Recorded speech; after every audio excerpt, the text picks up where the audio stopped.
नमस्कार दोस्तों एवं मेरे प्यारे छात्रों, स्वागत करता हूं एक बार फिर से आपका अपने YouTube channel edu knowledge study point पर। दोस्तों, आज जो हम ज्योग्राफी का क्लास पढ़ने जा रहे हैं, यह पिछली वीडियो में जो आपने पढ़ा था भारत का भौतिक विभाजन, उसी का अगला पार्ट है जो आज हम लोग पढ़ने जा रहे हैं। और भारत के भौतिक विभाजन में हम लोगों ने अच्छी तरह से हिमालय के बारे में, पर्वतीय क्षेत्र के बारे में पढ़ा था, फिर प्रायद्वीपीय पठार के बारे में पढ़ा था। और आज जो हम पढ़ने जा रहे हैं वो है भारत का भौतिक विभाजन का तीसरा भाग, और इसमें हम पढ़ेंगे तटीय मैदान एवं बंदरगाहों के बारे में। यानी आज जो हमारा मुख्य विषय है वह क्या है, तो तटीय मैदान एवं बंदरगाह। तो तटीय मैदान के बारे में आज हम क्लास में जो भी जानेंगे वह आपके एग्जाम की दृष्टि से महत्वपूर्ण होगी, क्योंकि एग्जाम में तटीय मैदान से सवाल पूछे जाते हैं। इसलिए आप ध्यान पूर्वक देखेंगे। अगर कहीं समस्या हो रही हो तो आप एक बार दो बार उसको प्ले करके देख सकते हैं। चलिए तो शुरू करते हैं आज का क्लास। बात करते हैं भारत के तटीय मैदान एवं बंदरगाहों की। तो इसमें हम सबसे पहले जानते हैं तटीय मैदानों के बारे में, फिर पढ़ेंगे बंदरगाहों के बारे में, पत्तन के बारे में। तो पहले बात करते हैं तटीय मैदान के बारे में। तटीय मैदान के बारे में जानने के लिए आपको इस मानचित्र को अच्छे से देखना होगा। यह हमारा प्रायद्वीपीय पठार का, प्रायद्वीपीय जो क्षेत्र है, प्रायद्वीपीय भारत या फिर हम दक्षिणी भारत या फिर दक्षिणी भारत के नाम से जानते हैं, इसी का यह एक भाग है जो कि दिया हुआ है। इसमें आपको तटीय मैदान के बारे में अच्छे से पता चल जाएगा कि इसमें कौन कौन से क्षेत्र हैं और कितने भागों में बटे हुए हैं। सबसे पहले हम जानते हैं यह जो तटीय मैदान है आखिर यह है क्या। तो ये जो प्रायद्वीपीय पठार है, जिसे हम दक्षिण का पठार भी कहते हैं, यह जो है प्रायद्वीपीय पठार के दोनों किनारे के साइड में यह संकीर्ण मीन्स पतली सी जो है यह किनारा है, जिसे हम तटीय मैदान के नाम से जानते हैं। और यह दो भागों में मुख्य रूप से विभाजित है। यह जो पश्चिम साइड में हम देख रहे हैं इसे हम पश्चिमी तटीय मैदान कहते हैं, और पूर्व साइड में इसे हम पूर्वी तटीय मैदान कहते हैं। दोस्तों, इसमें कुछ खास अंतर भी है जो कि हमें याद रखना है। जो ये पश्चिमी तटीय मैदान है यह क्या है, पतला है, जो कि आप देख रहे हैं पतला ज्यादा है, संकीर्ण है, छोटा है, इसकी चौड़ाई कम है, और यह क्या है, तो थोड़ा टूटा फूटा मीन्स भी है ना। और जो हम पूर्वी तट की अगर हम बात करेंगे तो यह पूर्वी तट जो है यह समतल है, मैदान की तरह है, और इसकी जो चौड़ाई है वो भी ज्यादा है। यह पश्चिमी एवं पूर्वी तटीय मैदान की कुछ विशेषताएं हैं, कुछ अंतर हैं जो हमने जाना। अब हम बात कर ले तटीय मैदान की, जो आपको पहले क्लास में बताया गया है कि इसकी तटीय मैदान, तटीय क्षेत्र जो है, इसकी जो कुल लंबाई की अगर हम बात करेंगे वो 6100 किलोमीटर की है। यह आप पहले भी पढ़े हुए हैं। कुल जो है यह 6100 किलोमीटर की है। तो इसके बारे में अभी हम बारी बारी से पढ़ेंगे और महत्वपूर्ण जानकारियां जो है उनको हम इकट्ठा करने का प्रयास करेंगे। तो दोस्तों, सबसे पहले हम देखेंगे पश्चिमी तट के बारे में, उसके बाद बात करेंगे फिर पूर्वी तट के बारे में। तो सबसे पहले पश्चिमी तट की बात करें अगर, तो सबसे ऊपर में हम यहाँ देखते हैं यह जो क्षेत्र है हमारा, यह गुजरात का क्षेत्र है, जिसे गुजरात का मैदानी भाग कहा जाता है। यह गुजरात का मैदानी भाग है, इसे गुजरात के मैदान के नाम से जाना जाता है। यह ज्यादा महत्वपूर्ण नहीं है। यहाँ पे कच्छ का रण है, जिसके कारण ये थोड़ा सा जाना जाता है। कच्छ के रण के कारण जो है इसे हमको पढ़ना है, जो कि गुजरात में स्थित है।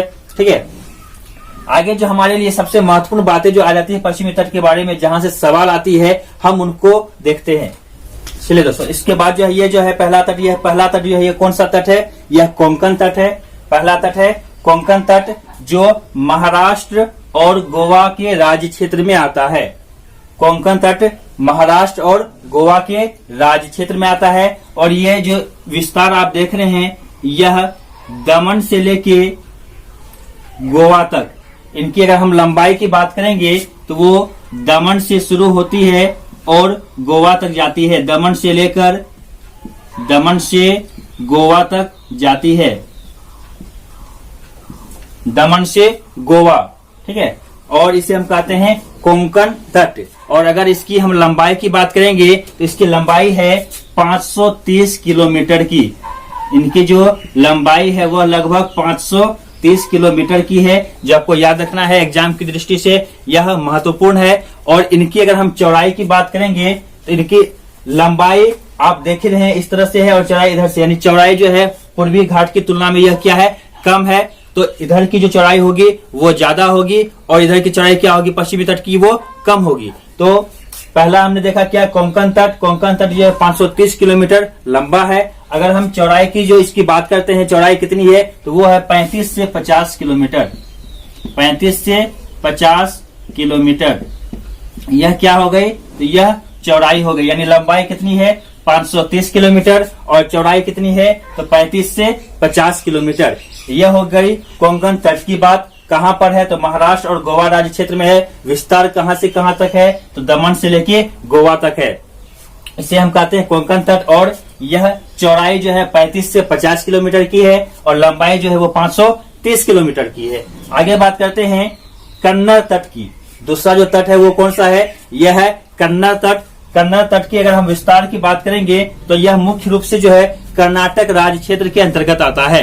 जो यह कन्नड़ तट है ये कहां पर आता है, तो कर्नाटक राज्य क्षेत्र के अंतर्गत आता है। और अगर हम इसकी लंबाई की बात करते हैं तो वो है 525 किलोमीटर। पहले हम इसकी लंबाई विस्तार कहां तक है वो जान लेते हैं। तो कन्नड़ तट की अगर हम विस्तार की बात करेंगे तो यह जो आपका है यह गोवा से शुरू होता है, यानी कि यह गोवा से लेकर मंगलोर तक, जो कि कर्नाटक में ही है, गोवा से लेकर मंगलोर तक, यानी गोवा से लेकर मंगलोर तक जो है कन्नड़ तट का क्षेत्र आता है। कन्नड़ तट कहलाता है, जो कि कर्नाटक राज्य क्षेत्र के अंतर्गत आता है। और अगर इसकी हम लंबाई की बात करेंगे तो यह 525 किलोमीटर के आसपास है। यह जो है लगभग लंबा कितना है, तो 525 किलोमीटर के आसपास जो इसकी लंबाई है। अगर हम चौड़ाई की बात करते हैं तो यह 8 से लेकर 24 किलोमीटर, यह 8 से लेकर 24 किलोमीटर तक है। यह समथिंग कहीं पे 8, कहीं पे 9, कहीं पे 10, इस तरह से, कहीं पर 24, इस तरह से इसलिए है क्योंकि यह आपको पहले ही मैंने बताया ये कटा फटा है, विखंडित है, तो इसलिए कहीं पर कम कहीं पर ज्यादा है। तो 8 से लेकर 24 किलोमीटर तक है इसकी चौड़ाई और 525 किलोमीटर है लंबाई किसकी, तो कन्नड़ तट की। और अगर इसके हम विस्तार की बात करेंगे तो कहां से कहां तक, तो गोवा से लेके मंगलोर तक है। आगे हम बात करते हैं मालाबार तट की। मालाबार तट जो है यह मुख्य रूप से जो है वह केरल राज्य क्षेत्र के अंतर्गत आता है। यानी मालाबार तट जो है वो कहां पर है, तो केरल राज्य क्षेत्र में है। और यह कहां से कहां तक इनका विस्तार है, तो हम वो देख लेते हैं। यह हमने पहला देख लिया, हमने दूसरा देख लिया, अब तीसरा देख रहे हैं। तो तीसरा जो हमारा मालाबार तट है, मालाबार तट यह कहां से कहां तक है, तो यह मंगलोर से शुरू होकर, यह मंगलोर से लेकर नीचे जो हमारा कन्याकुमारी है, तो यहाँ कन्याकुमारी तक है। मंगलोर से कन्याकुमारी, मंगलोर से कन्याकुमारी, यह किसका है, मालाबार तट। यानी मालाबार तट की अगर हम बात करें यह केरल राज्य क्षेत्र के अंतर्गत आता है। अगर हम इनके विस्तार की बात करेंगे तो यह मंगलोर से लेकर कन्याकुमारी तक है। और अगर इसकी हम चौड़ाई और लंबाई की बात करते हैं तो इसकी जो लंबाई है यह 550 किलोमीटर। यह क्या हो गई, लंबाई हो गई। लंबाई कितनी है, तो लंबाई है 550 किलोमीटर। अगर हम चौड़ाई की बात करेंगे तो यह चौड़ाई जो है यह 20 से लेके 100 किलोमीटर तक की चौड़ाई में है। यह इनकी चौड़ाई हो गई और लंबाई कितनी है, तो 550 किलोमीटर। इस प्रकार से हमने तीनों भाग के बारे में जान लिया। पश्चिमी तट के बारे में, पश्चिमी तट में सबसे महत्वपूर्ण जो है कोंकण तट, कन्नड़ तट, मालाबार तट, इनके बारे में जो भी महत्वपूर्ण बातें हैं उनको हमने जानने का प्रयत्न किया। और यह उम्मीद है कि आप लोगों को समझ में आया होगा। एक बार फिर से रिकॉल कर लेते हैं। कोंकण तट जो है यह महाराष्ट्र और गोवा राज्य क्षेत्र में आता है। इनका विस्तार जो है दमन से लेकर गोवा तक है और लंबाई 530 किलोमीटर, चौड़ाई 35 से 50 किलोमीटर। अगर हम बात करें कन्नड़ तट की तो यह जो है इनका विस्तार मैंगलोर से लेकर कन्याकुमारी तक है। यह कर्नाटक राज्य क्षेत्र में आता है। और अगर इसकी हम लंबाई की बात करें तो लंबाई की अगर बात करेंगे तो यह गोवा से लेकर मंगलोर तक है और इसकी लंबाई जो है वो 525 किलोमीटर है और जो चौड़ाई है वो 8 से 24 किलोमीटर की है। उसी प्रकार अगर हम मालाबार तट की बात करेंगे तो मंगलोर से लेकर कन्याकुमारी तक, नीचे तक है कन्याकुमारी तक, और 550 किलोमीटर लंबा है, 20 से 100 किलोमीटर इनकी चौड़ाई है। यह जो है यह पश्चिमी तट की जो कुछ मुख्य तट हैं हमने उनके बारे में जाना। अब इसके अलावा जो है हमें जानना है पूर्वी तट के बारे में। यानी हमने पश्चिमी तटीय मैदान के बारे में जाना। पश्चिमी तटीय मैदान के बाद जो है हम बात करेंगे अब पूर्वी तटीय मैदान की, जो कि महत्वपूर्ण है। उसके बाद फिर हम बंदरगाह के बारे में जानेंगे।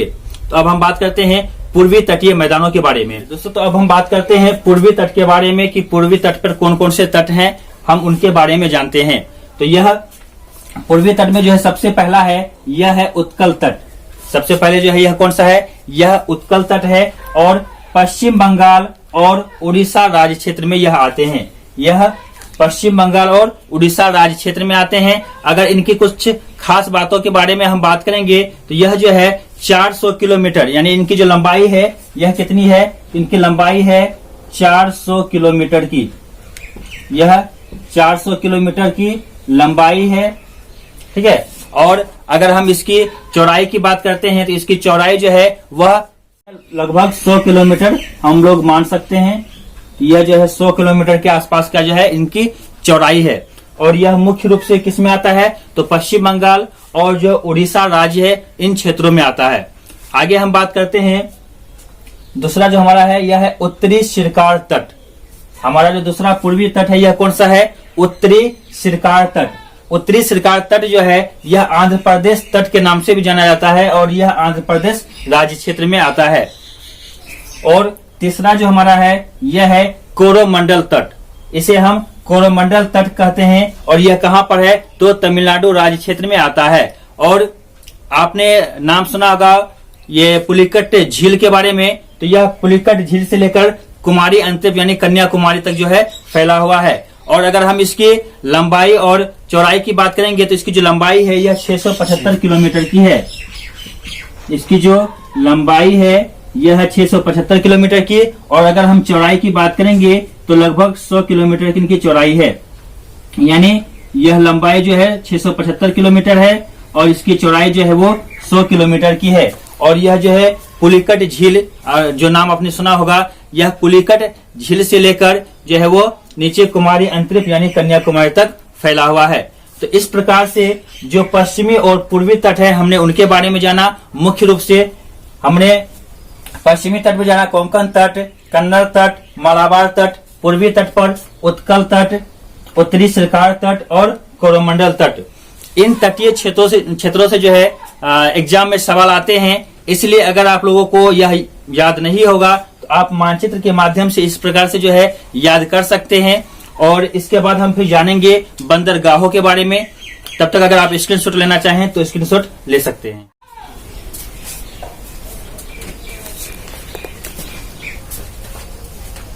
चलिए, उम्मीद करते हैं कि आपने स्क्रीनशॉट ले लिया होगा। इस तरह से हमने पश्चिमी तट और पूर्वी तट के बारे में जान लिया जो महत्वपूर्ण बातें थी। आपको याद रखना है कि पूर्वी तट जो है यह क्या है, ज्यादा चौड़ी है। पूर्वी तटीय मैदान जो है यह ज्यादा चौड़ी है और पश्चिमी तटीय मैदान जो है यह क्या है, कम चौड़ी है। यानी अगर पूर्वी तटीय मैदान की हम बात करेंगे तो पश्चिमी तटीय मैदान की तुलना में चौड़ी ज्यादा है। और चौड़ी ज्यादा क्यों है, इसका रीजन क्या है, तो मैंने आपको बताया हुआ था पिछले क्लास में कि जो नदियां प्रायद्वीपीय पठारी क्षेत्र में जो भी नदियां बहती है यह पश्चिम से पूर्व की ओर बहती है और यह अपने साथ जो अवसाद गाद को लेकर जाती है और डेल्टा का निर्माण करती है। और समुद्र में गिरने से पहले यानी बंगाल की खाड़ी में गिरने से पहले यह सारे अवसाद को यहाँ पे जमा कर देती है, अपने गाद को छोड़ देती है, जिसके कारण जो है उनके कारण यह तटीय मैदान का निर्माण हुआ है और यह तटीय मैदान ज्यादा चौड़ी है। लेकिन अगर हम पश्चिमी तटीय मैदान की बात करेंगे तो यहाँ पे समुद्र के कारण, चूंकि बगल में अरब सागर है,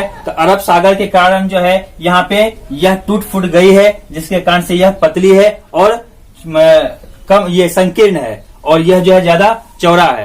तो यह जो कुछ बेसिक चीजें हैं पश्चिमी तटीय मैदान और पूर्वी तटीय मैदान के बारे में जो कि आपको याद रखना है।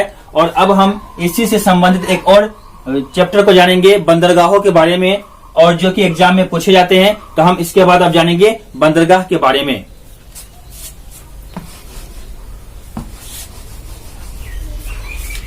चलिए दोस्तों, तो अब हमने जिस प्रकार से मैदान के बारे में जाना, तटीय मैदान के बारे में हमने जान लिया। अब हमें जानना है बंदरगाहों के बारे में। कौन कौन से ऐसे बंदरगाह हैं जो ज्यादा प्रमुख हैं और अक्सर एग्जाम में पूछे जाते हैं। तो हम बंदरगाहों से संबंधित सारे प्रश्न जो एग्जाम में पूछे जाते हैं उनसे संबंधित जो है अभी हम समझने का प्रयास करेंगे। तो कुछ बंदरगाहों का मैंने नाम लिखा हुआ है जो कि महत्वपूर्ण है और यही अक्सर एग्जाम में पूछे जाते हैं। तो इनके बारे में हम बारी बारी से जानने का प्रयत्न करेंगे। सबसे पहले हम बात करते हैं, एक बंदरगाह है जिसका नाम है कांडला बंदरगाह। सबसे पहले जो हम बात करने वाले हैं यह कांडला बंदरगाह के बारे में। और यह जो बंदरगाह है यह कच्छ की खाड़ी में स्थित है।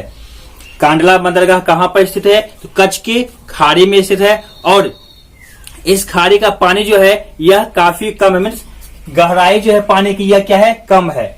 यानी कांडला बंदरगाह जो है कच्छ की खाड़ी में स्थित है और इसकी जो पानी है, पानी की जो गहराई है वो क्या है, कम है। और यह कच्छ की खाड़ी जो है यह कहाँ पर स्थित है? तो यह गुजरात राज्य में स्थित है। यानी कांडला बंदरगाह कहाँ पर है? तो गुजरात राज्य में है और गुजरात राज्य के कच्छ के खाड़ी में स्थित है। और इस खाड़ी का जो पानी है वो क्या है, कम गहरा है। और पानी की गहराई कम होने के कारण जो है यह एक सुगम्य परिवहन के लिए जाना जाता है और इसलिए यह जो है एक अच्छा बंदरगाह कहलाता है। मीन्स पानी की गहराई कम है तो ज्वार की जो धाराएं होती है उनके आधारित ही यह जो बंदरगाह चलती है। यानी कुछ इसकी खास बातें जो हो गई हम उसको जान लेते हैं। कांडला बंदरगाह कहाँ पर है? तो कच्छ की खाड़ी, यह कच्छ की खाड़ी में है। और कच्छ की खाड़ी कहाँ पर? तो गुजरात में। कांडला बंदरगाह कच्छ की खाड़ी में है और यह गुजरात राज्य के अंतर्गत में है, यानी गुजरात राज्य के क्षेत्र में है। और इसका जो पानी है वो क्या है, कम गहरा है। यानी गहराई जो है इसकी कम है, यह कम गहराई वाला है। और यह जो बंदरगाह है यह किस पर आधारित है? तो ज्वार धाराओं पर आधारित है।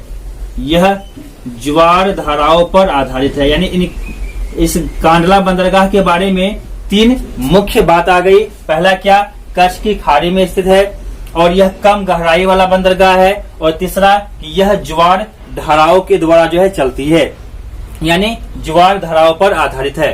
तो यह सबसे पहले हमने बात किया कांडला बंदरगाह के बारे में। अब हम दूसरा बंदरगाह की बात करेंगे।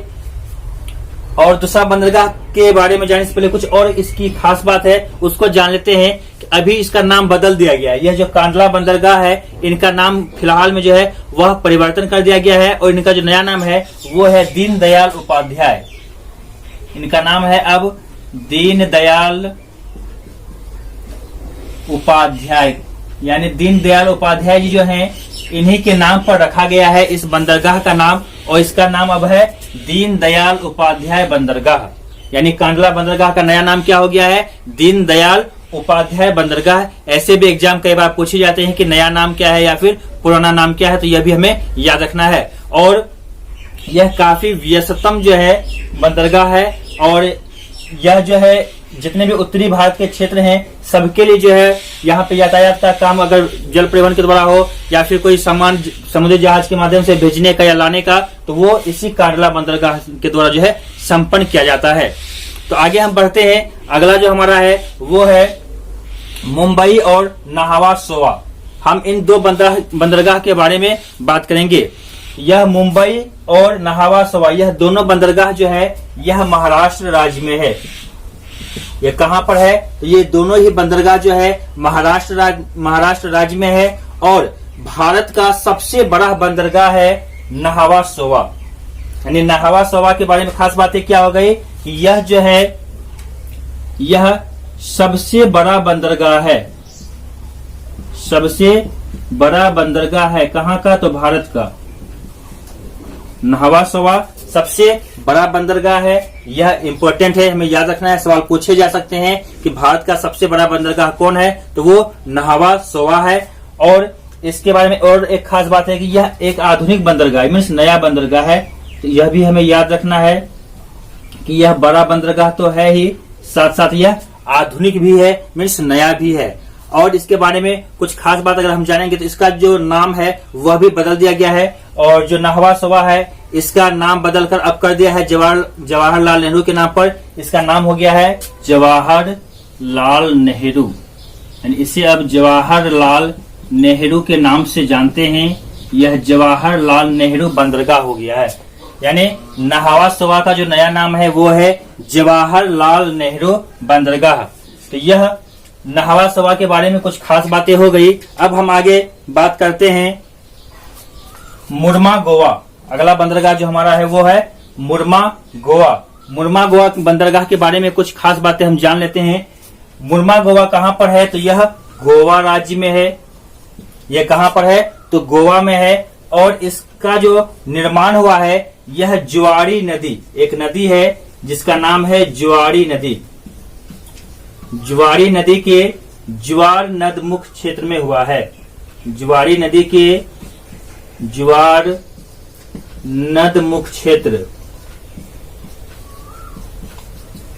यानी जो हमने अभी देखा मुरमा गोवा। मुरमा गोवा बंदरगाह जो है यह कहां पर है, तो गोवा राज्य में है। और गोवा राज्य में जो है जुआरी नदी है, और जुआरी नदी के द्वारा जो ज्वार नदमुख का निर्माण होता है वहीं पर मुरमा गोवा बंदरगाह है। आगे हम बात करते हैं मंगलोर की। यह मंगलोर बंदरगाह जो है यह कहां पर है, तो यह कर्नाटक में है। मंगलोर बंदरगाह कर्नाटक में है। और अगला बंदरगाह जो है वो है कोचिन, और यह केरल में है। यह केरल में है, यानी कोचिन बंदरगाह केरल में स्थित है और मंगलोर बंदरगाह की बात करें तो कर्नाटक में है। आगे हम बात करते हैं पूर्वी तट की। अब पूर्वी तट पर स्थित जो महत्वपूर्ण बंदरगाह है हम उनके बारे में जानेंगे। पूर्वी तट पर जो बंदरगाह है उनमें से पहला बंदरगाह के बारे में जो हम जानने वाले हैं यह है तूतीकोरिन बंदरगाह। तूतीकोरिन बंदरगाह, इसकी कुछ खास बात को हम जानते हैं। यह बंदरगाह सबसे पहले हम जानेंगे, यह बंदरगाह जो है यह मन्नार की खाड़ी में है। यह मन्नार की खाड़ी क्षेत्र में स्थित है। यह इनकी एक खास विशेषताएं हो गई। तूती बंदरगाह की यह कहां पर है, तो मन्नार की खाड़ी क्षेत्र में स्थित है। ठीक है। और यह जो है मोती उत्पादन के लिए जानी जाती है, मीन्स मोती उत्पादन के लिए यह प्रसिद्ध है। इसमें एक खास बात क्या है, यह है मोती उत्पादन। यह मोती उत्पादन के लिए जो है प्रसिद्ध है, मोती उत्पादन के लिए जानी जाती है। और तीसरी खास बात इसकी जो है, यह जो है यहाँ पर तूतीकोरिन में भारत का सबसे बड़ा समुद्री उद्यान है। यानी भारत का सबसे बड़ा समुद्री उद्यान कहां पर है, तो इसी तूतीकोरिन में है समुद्री उद्यान। यानी अगर हम बात करेंगे ये तूतीकोरिन बंदरगाह की, तो इसकी तीन खास बात है। क्या क्या, तो मन्नार की खाड़ी में स्थित है और मोती उत्पादन में अग्रणी है, मोती उत्पादन के लिए जानी जाती है तूतीकोरिन बंदरगाह। इसके अलावा समुद्री उद्यान, भारत का सबसे बड़ा समुद्री उद्यान जो है वो तूतीकोरिन में है। आगे हम बात करते हैं चेन्नई की। एक अगला जो हमारा बंदरगाह है वह कौन सा है, वो है चेन्नई बंदरगाह। अब चेन्नई बंदरगाह के बारे में हम कुछ खास बात जानते हैं। यह जो चेन्नई बंदरगाह है यह कृत्रिम बंदरगाह है। इसे हम कृत्रिम बंदरगाह कहते हैं, यानी मानव द्वारा निर्मित है। यह कृत्रिम बंदरगाह है। और कृत्रिम बंदरगाह होने का जो कारण है, जो समुद्र की यहाँ पर गहराई थी वो क्या थी, काफी कम थी। यानी समुद्र की गहराई यहाँ पर क्या थी, गहराई कम थी, जिसके कारण यह बाद में जो है गहराई बढ़ा करके इसका जो निर्माण किया गया है कृत्रिम बंदरगाह के रूप में किया गया है। गहराई कम थी। ठीक है। तो चेन्नई बंदरगाह के बारे में कुछ खास बातें क्या हो गई, यह एक कृत्रिम बंदरगाह है और गहराई इसकी कम थी पहले। ठीक है। अब हम बात करते हैं एन्नोर की। एन्नोर बंदरगाह जो कि यहाँ चेन्नई के ऊपर में ही है। तो एन्नोर बंदरगाह में कुछ खास बातें जो है वो हम जान लेते हैं। इसमें एक ही खास बात हमें जानने की आवश्यकता है कि यह जो है पूर्ण रूप से सरकारी नहीं है, यानी इसे हम प्राइवेट मान सकते हैं। ठीक है। इस बंदरगाह को हम प्राइवेट मान सकते हैं। और अगर हम बात करें और भी सारे प्राइवेट बंदरगाह हैं, लेकिन यह जो एक बड़ा बंदरगाह है, ठीक है, एन्नोर एक बड़ा बंदरगाह है। तो यह भारत का एकमात्र जो है, अगर हम बात करें एन्नोर की बात कर रहे हैं, तो एन्नोर जो है यह भारत का एकमात्र निगमित बड़ा बंदरगाह है। यानी अगर एन्नोर की हम बात करें, ये क्या है, एक भारत का एकमात्र ऐसा बंदरगाह है जो निगमित है और बड़ा बंदरगाह है, और पूर्णतः यह क्या है, सरकारी नहीं है। तो एन्नोर क्या है, सरकारी बंदरगाह नहीं है। इसके अलावा हम अब बात करेंगे विशाखापत्तनम की। और विशाखापत्तनम की बात करने से पहले हम जान लेते हैं ये तीनों बंदरगाह जो है एन्नोर, चेन्नई और तूतीकोरिन, ये तीनों ही तमिलनाडु में है। ये तीनों कहां पर है, तो तमिलनाडु में है। ये तीनों ही तमिलनाडु में है। ठीक है। और आगे हम बात करते हैं अब विशाखापत्तनम की। विशाखापत्तनम की जो कुछ खास बातें उसको हम पहले जानते हैं कि यह विशाखापत्तनम का जो बंदरगाह है, हम बात कर रहे हैं पत्तनम के बारे में, तो विशाखापत्तनम का जो बंदरगाह है यह स्थलबद्ध है, यह स्थलबद्ध बंदरगाह है। आप देख सकते हैं यह जो है तट के पास नहीं है, स्थलबद्ध है, यानी चारों तरफ से जो है स्थलों से घिरा हुआ है, ठीक है। इसलिए यहाँ पर सुनामी जैसा खतरा नहीं है, यानी जो तट के किनारे अक्सर सुनामी आती रहती है तो उसका खतरा यहाँ पर नहीं है। सुनामी जैसे खतरों का यहाँ पे, यानी सुनामी जैसे खतरे यहाँ पर उत्पन्न नहीं हो सकते हैं, इनका डर नहीं है। सुनामी से यह पूरी तरह से सुरक्षित है। क्यों? क्योंकि यह क्या है, स्थलबद्ध है। और इसका एक नया नाम है विजग बंदरगाह। इसे एक और नाम से जानते हैं, विजग बंदरगाह के नाम से। विशाखापत्तनम को एक नाम से जानते हैं, कौन नाम है, वो है विजग। यानी 3 विशाखापत्तनम के बारे में खास बातें हो गई कि विशाखापत्तनम जो है स्थलबद्ध बंदरगाह है और इसमें सुनामी का खतरा नहीं बना रहता है। और यह क्या है, इसका नया नाम है विजग बंदरगाह, ठीक है। तो यह विशाखापत्तनम की खास बातें हो गई। अब हम बात करते हैं पारादीप की। पारादीप जो कहां पर है, तो यह ओडिशा में है। पारादीप कहां पर है, तो ये ओडिशा में है। और इसकी अगर हम खास बात करेंगे तो यह जो है महानदी के डेल्टा क्षेत्र में बना हुआ है। यह कहां पर बना हुआ है, तो महानदी, जो कि आप नदी के बारे में जानते होंगे, महानदी के डेल्टा क्षेत्र में, डेल्टा क्षेत्र में बना हुआ है। कौन सा, तो पारादीप। यानी पारादीप बंदरगाह कहां पर है, तो महानदी के डेल्टा क्षेत्र में है, जो कि ओडिशा राज्य में है। अब हम बात करते हैं, अगला जो हमारा है वो है कोलकाता हल्दिया बंदरगाह। यहाँ पर 2 बंदरगाह है, कोलकाता हल्दिया बंदरगाह। और यहाँ पर जो हल्दिया है यह कोलकाता का सहायक बंदरगाह है।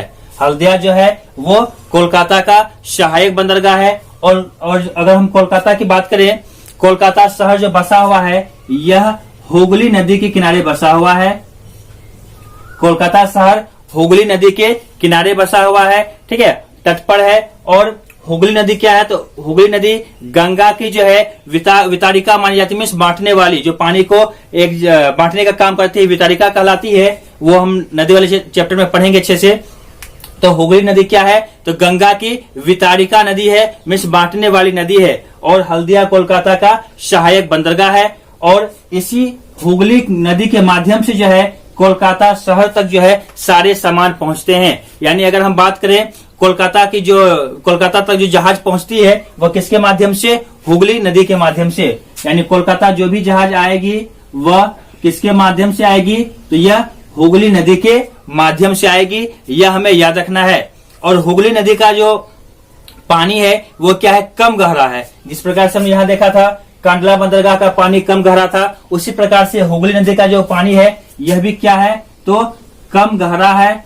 और इसलिए क्योंकि गहराई अगर कम रहेगी तो अगर वहां पे जो भी ये जहाज वगैरह आएंगे वो किस प्रकार से, तो ज्वार धाराओं के माध्यम से। यानी यह जो कोलकाता बंदरगाह की अगर हम बात करेंगे तो कोलकाता बंदरगाह भी जो है ज्वार पर ही निर्भर करता है।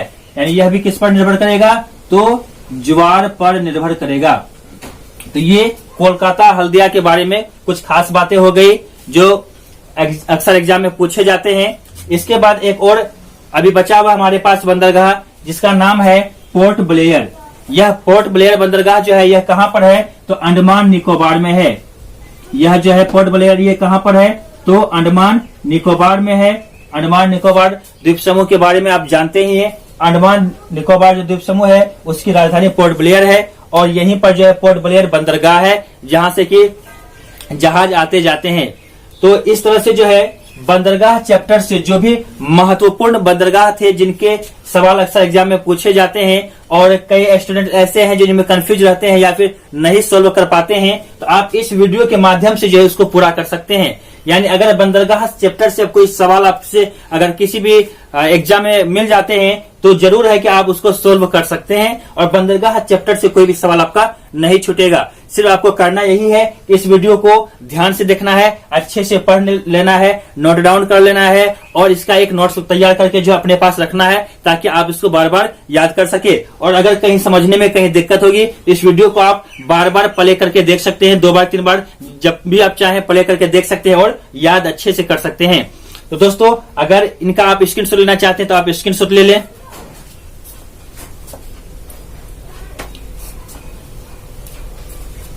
चलिए दोस्तों, उम्मीद करते हैं कि आपने स्क्रीनशॉट ले लिया होगा। तो दोस्तों, इस प्रकार से आज हमने जो भारत का भौतिक विभाजन है इसका तीसरा पार्ट जाना, और इसमें हमने तटीय मैदान और बंदरगाहों के बारे में बात किया। और तटीय मैदान बंदरगाह के बारे में जो भी महत्वपूर्ण जानकारियां थी जो एग्जाम के लिए आपको जो है जानना जरूरी है, तो वो हमने जानने का प्रयास किया। तो अब अगले चैप्टर में जो हम पढ़ेंगे इसका ही अगला पार्ट है भारत का भौतिक विभाजन का चौथा पार्ट हम पढ़ेंगे, और उसमें हम द्वीप समूहों के बारे में पढ़ेंगे जहां से एग्जाम में सवाल रहते हैं। तो दोस्तों, फिर मिलते हैं जल्द ही अगले वीडियो में नई जानकारियों के साथ, और तब तक के लिए आपका धन्यवाद और इस वीडियो को देखने के लिए आपका शुक्रिया।